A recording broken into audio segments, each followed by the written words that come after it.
হঠাৎ করেই এক রাতের ডিসিশনে পরিবারের সবার সাথে ঘুরতে চলে গিয়েছিলাম ময়মনসিংহের গৌরীপুর ডৌহাখলায়। সেখানে কাদের সাথে আর কোথায় ঘুরতে গিয়েছিলাম আমি আমার ভিডিওর আগের পার্টটাতে শেয়ার করেছিলাম। সেখানে গিয়ে পরিবারের সাথে গাছের ছায়ায় বসে আড্ডা দেয়া আর গাছ থেকে পেড়ে ঝাল ঝাল পেয়ারা খাওয়া। তার সাথে ছিল মাটির চুলায় রান্না, মেশোর পুকুরের মাছ ভাজা, দুপুরে জম্পেশ একটা মজার খাওয়া দাওয়ার পরে রেস্ট নেয়া সন্ধ্যাবেলায় আমাদের সবার সাথে বড় মেশোর মিষ্টি খাওয়ার ধুম, পরিবারের সাথে জম্পেশ একটা আড্ডা, সবার সাথে হই হুল্লোড়। আর এই আড্ডা হই হুল্লোড়ের মাঝে গরম গরম সন্ধ্যাবেলা যদি চা না হয় তাহলে কি চলে। এক রৌদ্রদীপ্ত দুপুরে গিয়েছিলাম সেখানে, আর বিকাল হতেই প্রচুর বৃষ্টি। আর এই সবুজে ঘেরা জায়গাটা কোথায় সেটাই আজকে আপনাদের সাথে এই ভিডিওটিতে শেয়ার করব। সো হ্যালো সবাইকে, সবাই কেমন আছেন? আমি তো অনেক ভালো আছি।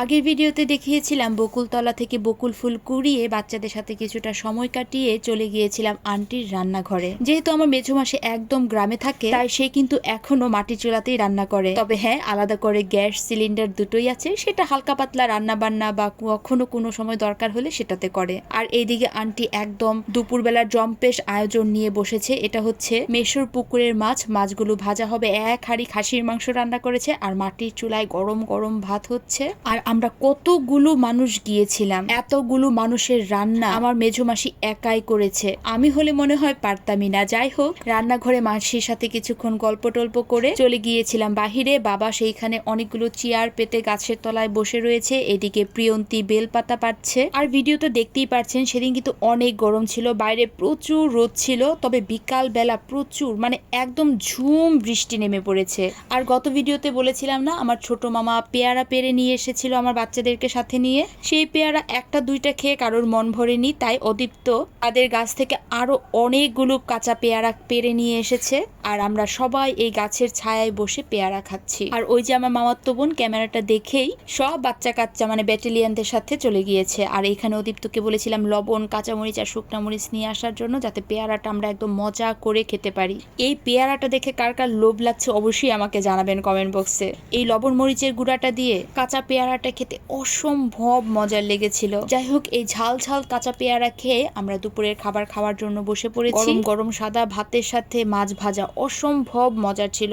আন্টি আমরা যখনই যাই না কেন আন্টি মাছ ভাজা অবশ্যই করবে, আর এত মজার হয় মাছ ভাজাগুলো। আর সবাই খুবই ক্লান্ত হয়ে গিয়েছিল, আর দুপুরবেলা সবারই বেশ ক্ষুধা পেয়ে গিয়েছিল, তাই সবাই খাওয়া দাওয়া শুরু করে দিয়েছে। এখন আমিও খাচ্ছি মাছ ভাজা দিয়ে। এই ফাঁকে আমাকে বলে ফেলুন তো, আমার এই ভিডিওটা কারা কোন জায়গা থেকে দেখছেন, স্পেশালি ময়মনসিংহ আর গৌরীপুর থেকে কারা দেখছেন অবশ্যই কিন্তু কমেন্ট বক্সে জানাবেন। ভিডিওটা ভালো লেগে থাকলে অবশ্যই সবাই লাইক আর কমেন্ট করবেন, আর আমার পেজটাকে লাইক বা ফলো করে দিতে কিন্তু একদম ভুলবেন না। আমি তো পরে আরো একটা মাছ ভাজা নিয়েছিলাম গরম গরম ভাতের সাথে। আন্টি আবার সেদিন খাসির মাংসও রান্না করেছিল। আমার কাছে মাংস দিয়ে খাওয়ার থেকে মাছ ভাজাটা অসম্ভব মজার লেগেছিল। যাই হোক, দুপুরবেলা খাওয়া দাওয়া শেষ করতে করতে একেবারে ঝুম বৃষ্টি নেমে পড়েছে। আর বৃষ্টির সময় চারিপাশটা দেখতে কতটা সুন্দর লাগে আমি একবার আপনাদেরকে দেখাই। চারিপাশটা তো এমনিতেই সবুজ, বৃষ্টির মধ্যে মনে হয় আরো বেশি সবুজ লাগছিল। বৃষ্টিটা ওই দিক থেকে এখানে আসতেছে, দেখ, তাই না? তাই না? ওই দিক থেকে এখানে আসলো না? দেখলি কেমন? আন্টির বাসার পরিবেশটা একদম শান্ত শিষ্ট, সবুজে ঘেরা, চারিপাশটা অসম্ভব সুন্দর। আর সেদিন এত বৃষ্টি হচ্ছিল, কি আর বলবো, বৃষ্টিটা দেখতেও আসলে ভালো লাগছিল। আমরা তো ঘরের চার দেয়ালের মধ্যে থাকি, তাই বৃষ্টিটা এমনভাবে কখনোই উপভোগ করতে পারি না। আমার সাথে সাথে আপনারাও একটু দেখলেন গ্রামের পরিবেশটা কত সুন্দর, চারিপাশে শুধু সবুজ আর সবুজ, মাঝখানে মাঝখানে পুকুর ঘাট। যাই হোক, দুপুরের খাওয়া দাওয়া শেষ করে বিকালবেলা একটু রেস্ট নিতে নিতে সন্ধ্যাবেলায় আন্টি একদম মিষ্টি নিয়ে হাজির। বড় মামা আর আমি মিষ্টি নিয়ে গিয়েছিলাম, আর সবাই বসে আড্ডা দিচ্ছিলাম। আর আমার বড় মেশোর অবস্থাটা একবার দেখাই। গেছে সুন্দর করে তাকাও আমার দিকে একটু। তাকাইছি। ও হ্যাঁ হ্যাঁ হ্যাঁ, নেও নেও মেশো নেও। খালি হাত উঠাইতেছে কে? নেও তুমি, নেও খাও খাও তুমি। এই তো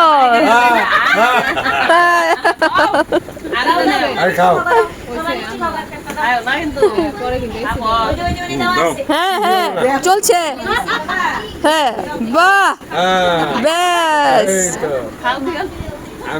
সবটা মুখে দাও, আস্তে ধীরে খাও, থাক গলা আটকেবো, সাবধানে খাও। বড় মেশো ভীষণ মিষ্টি পছন্দ করে, তাই আবার সৃজা, কেউ ভাববে না যে সে একাই খাচ্ছে। মিষ্টি সে নাও। যেমন খেতেও পারে, সবাইকে খাওয়াতেও পারে। আর আমরা সবাই মিষ্টি টিষ্টি খেয়ে সন্ধ্যাবেলা চায়ের জন্য বসে আছি। আমরা বাঙালি মানুষ, চা ছাড়া আমাদের সন্ধ্যাবেলার আড্ডা একদম জমে ওঠে না। মা খাইতোই না আগে, এখন 2 মিষ্টি খাই আলাইছে। আমার কাছে মিষ্টি দিস না কিন্তু আমারটা বাদ দিয়ে আমার হা করো। ওই আরে খাওয়াইতেছে তাই বুঝে আবার হা করতেছে দে আমরা খাওয়াই হইছে বড় আছে, এই যার একটা আরে খাবার বাবু তুই আর না করিস না বুঝছস না খাবার দিছি আসলে তুই শান্তি মামুনি এদিক দিয়ে না করছে, মানে আমার বড় মাসি না করছিল। মেশো যেহেতু একটু বয়স হয়েছে, এটাই স্বাভাবিক না করাটা। তবে মেশো মিষ্টি খেতে ভীষণ ভালোবাসে, এমনকি সে মামুনিকেও মিষ্টি খাইয়ে দিচ্ছিল। আর আর এই যে আমাদের আড্ডার রসদ চলে এসেছে, চাটা খেয়ে আর কিছুক্ষণ গল্প টল্প করে আমরা সবাই রেডি এবার চলে আসার জন্য। সারাদিন আন্টির উপর দিয়ে যা ধকল গিয়েছে কি আর বলবো, যতই বলি না কেন ততই কম হবে।